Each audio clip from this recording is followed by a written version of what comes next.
Dear students, இந்த நெஃப் carbonyl தொகுப்பு இது நம்ம ரொம்ப எதிர்பார்க்கலாம் 2 or 3 மார்க் கொஸ்டினில். ரியாக்டன்ட்டு அந்த என்ன நம்ம சேர்க்குறோம், என்ன ப்ராடக்ட், அதை மட்டும் சரியாக எழுதுங்க.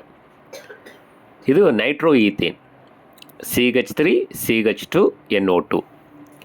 இது கூட ஃபஸ்ட்டு பொட்டாசியம் ஹைட்ராக்சைடு சேர்த்து ஃபாலோட் பை ஹைட்ராலிசிஸ் H2O. நம்ம கிடைக்கிற ப்ராடக்ட் வந்து acetaldehyde CH3 CHO plus HNO, நைட்ராக்சில் அசனோன். இது நீங்கள் கரெக்டாக எழுதிருங்க.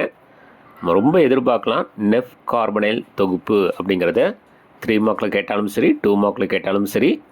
நீங்கள் எழுதி ஈக்குவேஷன் எழுதணும்னு இல்லை, ஈக்குவேஷனை நீங்கள் கரெக்டாக எழுதினாலே you got a full marks.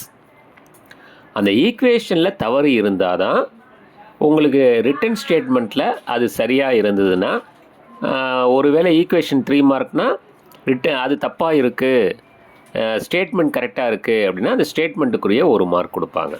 புரியுதுங்களா? அப்போ நமக்கு ஈக்குவேஷன்ஸ் தான் மெயின்.